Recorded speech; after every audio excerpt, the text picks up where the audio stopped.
Good evening. My name is Josef Sorett. I'm a professor of religion and African American and African Diaspora Studies at Columbia University. I want to thank you for coming out or coming into the webinar here on Zoom this evening to joining us for the first conversation in our summer series, Religion and the History of Black Music, from the rise of gospel to the reign of hip hop. Thank you for joining us this evening. I'm excited to be participating and hosting a series of conversations of 6 of these events from now through early August, when we'll be engaging with tonight, first and foremost, with 3 amazing rising seniors at Columbia College, and in subsequent weeks with faculty from as close by as Teachers College and from around universities around the country over the next 3 months. First, as context for the series, we're thinking about this public event as something that grows out of 2 courses I'm teaching this summer. Right now, 2 of our guests are also students in a class that I'm teaching right now, Gospel Music in Modern America, where we are following in particular the history of gospel music, this genre that is front and center to the sacred story of Black American life across the 20th century up through the present moment. And then following that course, we'll have a new group of students who will join us for part 2 of the sequence of courses, Religion and the History of Hip Hop. And so this public series brings some coherence to these courses, but also a space for a broader set of deliberations, not just with the wonderful Columbia students who will be joining me in the classroom, but with you, audience members, alumni, guests, and the sort who are part of the broader community of Columbia University. I want to thank you all for joining, and I look forward to the conversation this evening as well as in subsequent weeks. Also, before moving into that first substantive conversation, I want to thank the team of folks at Columbia School of Professional Studies who've worked hard behind the scenes to support me in pulling together this event. I want to thank all the folks who weighed in on social media over the last week or so to help crowdsource the playlists, which are available throughout the summer, not just during the events. We will take up a number of selections in each of the playlists during each of these events, but those are there for your listening pleasure throughout the course of the semester. And I also want to thank another student in the course this semester, Malik Johnson, who helped to get all the music on those playlists organized chronologically. I believe Malik is with us listening on. Thank you, Malik, for that contribution, as well as I want to thank those of you who have shared questions in advance for this evening when you registered for the series. I know in addition to hearing the music that will play this evening, as well as to hearing the thoughts and inspiration for those selections by our guests, I want to invite you to continue to offer questions, as we are all very much looking forward to the conversation. To give you a sense how things will go this evening, first we will introduce our guests in a brief moment, say a little bit about the context for this first conversation. Is not just a chronological focus in a particular moment in time and space, but also as an overview for the series as a whole. And then we will move in and through the 7 selections. Hopefully we'll have time to get through all of them. And what was the sort of context for those songs, as well as the inspiration for each of our guests and why they selected these songs as a help in kicking off the event for the evening. I would invite you also to check out those playlists, which you can find the link for in the chat space right now. In addition to the questions that have been posed to us in advance, I also want to invite you to take advantage of the Q&A function, which I will be looking at throughout the evening, trying to cull questions there that we can present to our guests, and as well as I'm glad to try to weigh in as well as to use the chat space. Both of these are open. We're taking recommendations on the playlist. I'm sure many of you have competing views about the history of gospel music or the history of religion and Black music, and we welcome those recommendations and selections as we will be updating our playlist throughout the semester. These are by no means the definitive or canonical playlists for thinking about the history of Black music in modern America, but they are selections that we have curated through crowdsourcing and through reflection, and we'll get to hear more about that process in a few moments, at least for 7 of the selections that went into the 20 or so songs that we have on the playlist for our event this evening. So this is actually a first for me. This is the first public event. I've moderated more events than I could care to count. But this is the first where I've had the opportunity to engage in conversation, in a public conversation, with 3 students who I've also had the privilege of having in class. All of you, I believe, I've had in the Intro to African American Studies. Colby, I've had you in a few more courses, and now Malachi in a second selection here for gospel music in modern America. But this is a different chance. You are our guest speakers, right? And I am the host, and I count it as an honor. I will invite you all tuning in this evening to check out their bios. Malachi Jones, Colby King, and Brianna Wood, who are now joining me on screen here at this moment, are all rising seniors at Columbia College, doing amazing things on and off campus. They are also hosts of a popular Barnard College radio show just across the street, but of course online. The title of that show, I'll invite them to speak about in a more. The name of their radio show, The South Will Rise Again, speaks to perhaps one of the most important parts of their bios, and that is that they are all proud Southerners hailing from Texas, Georgia, and South Carolina. Adding to that mix, they have one Northerner, myself being from Boston, but of course by way of Newark, New Jersey, Sparta, Georgia, and Redbird, Oklahoma. I share a little bit of that Southern heritage, even if a couple generations removed. They have, in addition to being our guests this evening, they have selected the songs. I asked them, gave them the unenviable task to recommend 5 selections that might provide a preview for the series as a whole. In subsequent weeks, as they know, each of our conversations will dig deeper into a particular period, right? 2 weeks from now, we'll be joined by Professor Fredera Hadley at Juilliard School, who will help us think about gospel music from the 30s through the 60s. And after that, to close up the first part of this series on gospel music, we'll be joined by Claudrina Harold, a professor at UVA, author of the new book, When Sunday Comes, and she'll help us think about gospel music from 1970 to the present day. But for tonight, our guests have given us a set of selections that preview the entire history that we'll cover over the course of this series, from 1930, thinking about figures like Thomas Dorsey, Blind Willie Johnson, Rosetta Tharpe, Sally Martin, Willie Mae Ford Smith, up through the 60s, 70s, up to the present day, with current artists like Mary Mary, Donnie McClurkin. Who else can we name? To even perhaps some gospel hip hop and a figure like Lecrae, right?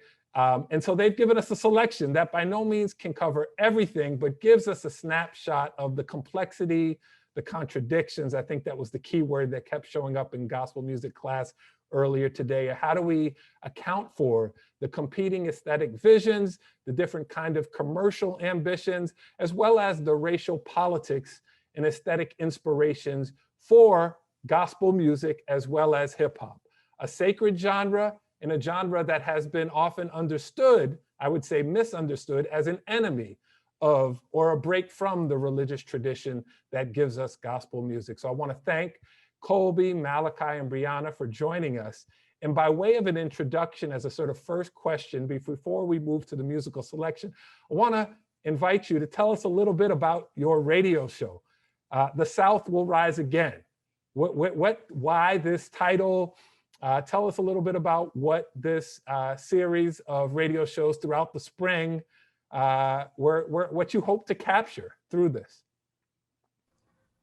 Yeah, so one day, sophomore year, Malachi and Brianna would often be in me and my roommate Sam's room, and we had a very long debate and continuous debates about which of our states made the best music and had the best. Of all the genres, I personally think Texas has done it and will continue to do it. Wait, did you get a consensus? Was there an agreement at the end? No, there wasn't. But we eventually just decided that we wanted to turn into a radio show. During the pandemic, I sent a text message, made a group chat. Sam's not from the South, so he wasn't included. But the other 3 of us ultimately came up with the radio show. When it came time to make a title, we played around with a few things. I actually jokingly put out "The South Will Rise Again," and it kind of stuck because we couldn't come up with anything that had as good of a ring to it. But we felt that it captured what we were trying to talk about, which is that Black Southerners really are the basis of a lot of American music, if not, some might argue all of it. And we really wanted to showcase that and put respect, on where we come from. So that's some Southerners who are estranged up north, making a claim for one's native lands. Malachi, Brianna, did you want to add anything to it, or has Kobe represented the ambitions of the radio show well enough? Well, of course, I'm going to have to counter that Texas claim, bring up, obviously as a Georgian, I can't let that slide.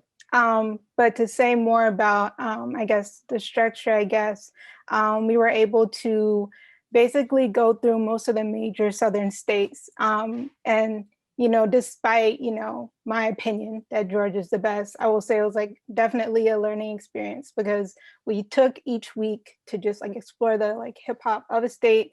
And we really dug deep into the different histories, which was pretty fun.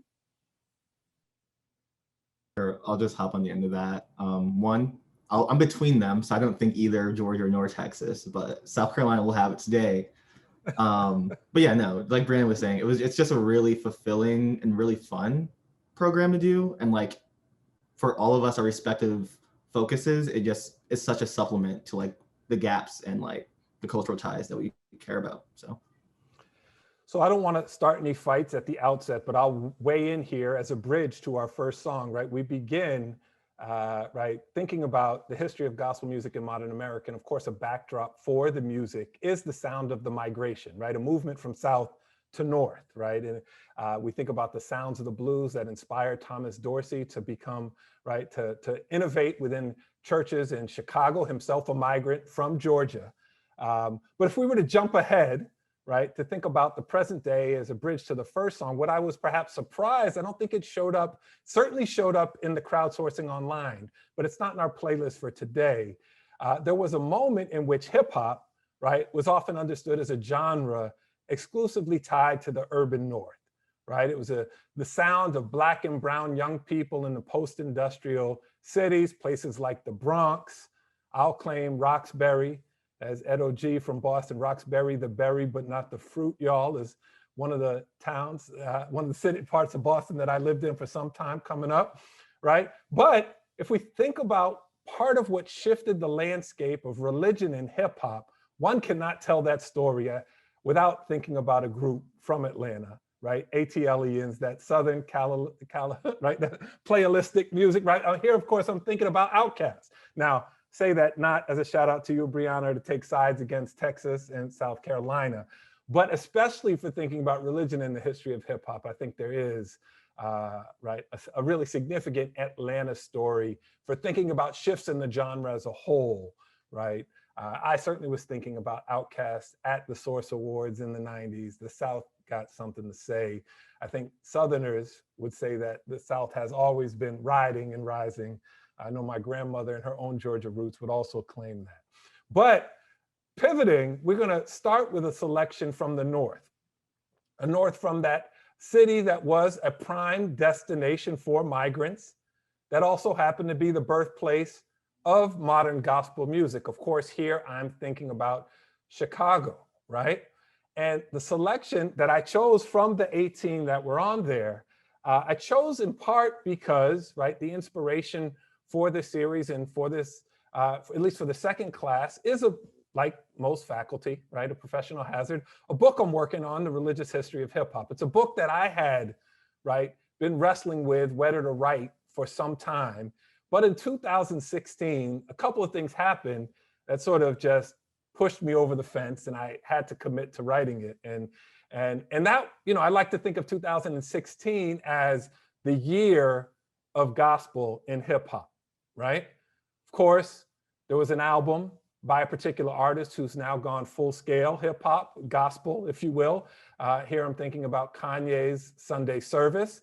right? This is pre-Sunday service. Kanye had been rapping about Jesus for a while, but with Life of Pablo, he claimed, right, that this was a gospel album. I don't know if he quite realized that claim, despite his appearance on Saturday Night Live that year with Kirk Franklin, right, and him catching the spirit. But also during that year, right, an relatively unknown gospel hip hop act, Lecrae, topped the Billboard charts with Anomaly, right? Ends up fronting for the Roots on, right, Jimmy Fallon that night.